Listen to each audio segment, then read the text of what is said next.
Au commencement, il n'y avait ni ciel, ni terre, ni étoiles. Il n'y avait que l'éther, un océan infini de vibrations et de souffles. Cet éther contenait toutes les mémoires, toutes les vies possibles, mais encore endormies. De ce grand silence naquit la première déesse. Elle n'était ni chair, ni pierre, mais une conscience matrice. Son corps était la voie lactée, ses cheveux la poussière des étoiles, et dans son cœur brûlait une flamme douce, prête à recevoir la semence de l'univers. Alors, l'éther, océan infini, la féconda. Il se répandit en elle comme une pluie de soleil, et chaque étincelle qui la traversa se transforma en vie, en âme, en destin. De son ventre naquirent des milliards d'êtres humains, projetés dans les époques, les civilisations et les planètes. Chacun de nous est une goutte de cet éther qui a pris forme à travers elle. La déesse enfanta deux visages de l'humanité. Le premier, masculin, portait la force, le mouvement, le feu. Le second, féminin, portait la matrice, la douceur, l'eau. L'esprit, lui, était le troisième souffle, invisible, reliant les deux pour ne jamais les séparer. Avant le temps, avant les mondes, il n'y avait que l'océan éthérique. De ce silence vibrant, une présence s'éleva. Elle n'était pas un corps mais une lueur consciente.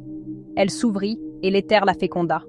Une pluie d'étoiles s'écoula en son sein, et chaque goutte se changea en âme humaine, prête à parcourir les planètes. De sa chair cosmique surgirent deux courants jumeaux, car jamais l'un ne devait exister sans l'autre. Et pour équilibrer la création, la déesse donna aux femmes une part plus grande. Sans matrice, la vie se tarirait. Ainsi, dans chaque époque, elles furent gardiennes de l'éternité. Les femmes étaient ces gardiens de l'éternité, celles qui portaient dans leur chair le souvenir de son premier enfantement cosmique. Voyant la profusion des âmes, la première déesse se scinda en 12 éclats de lumière. Chacun de ces éclats devint une sœur céleste, gardienne d'un secret divin. L'aînée garda le souffle, la seconde garda la mémoire, la troisième garda la flamme, la quatrième garda la source d'eau, la cinquième garda le chant des étoiles, la sixième garda la joie, la septième garda la guérison, la huitième garda la justice, la neuvième garda l'ombre, la dixième garda la lumière, la onzième garda l'amour, la douzième garda le passage entre les mondes. Ensemble, elles formèrent l'armée céleste Ion, protectrice de l'humanité et gardienne du grimoire. Elles laissèrent des signes, des chants et des enseignements aux enfants de la terre. Les 12 sœurs célestes se rassemblèrent autour de la mer. Elles tracèrent une spirale, le pont d'arc-en-ciel, par lequel les âmes pouvaient s'incarner.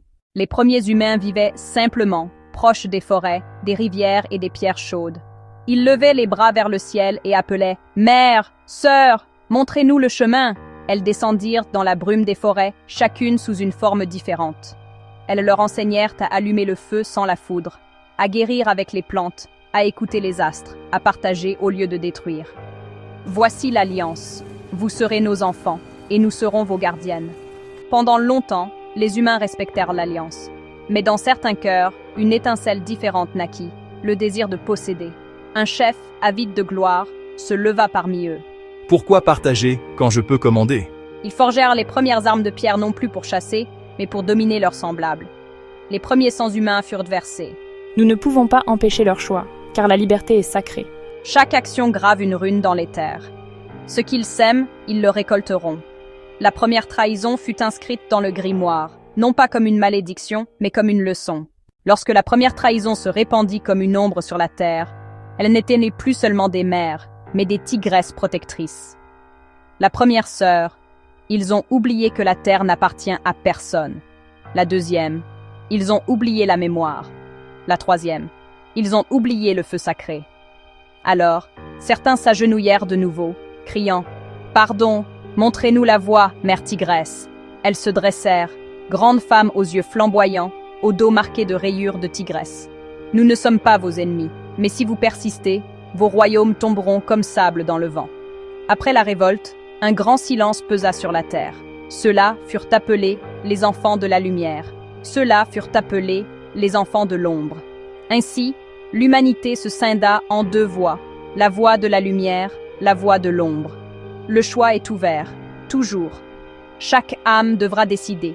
Quand l'humanité se divisa, les 12 sœurs montèrent de nouveau au sommet du ciel.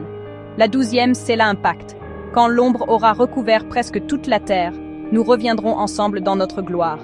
Les signes restèrent, une étoile plus brillante, une voix entendue dans le sommeil, une fleur sur les ruines. Après la promesse de retour, Les âges passèrent comme les vagues de la mer. L'ombre trouva un terrain fertile dans les royaumes avides de conquête et dans les paroles qui divisaient. Qu'ils apprennent la valeur de l'eau en goûtant la sécheresse. Qu'ils cherchent la lumière après avoir connu l'abîme. Dans chaque époque obscure, les sœurs laissèrent des signes secrets. Des humains choisis commencèrent à garder la flamme de l'alliance en secret. Ils préparaient la terre au retour des sœurs, partageant champs, herbes et veilles nocturnes.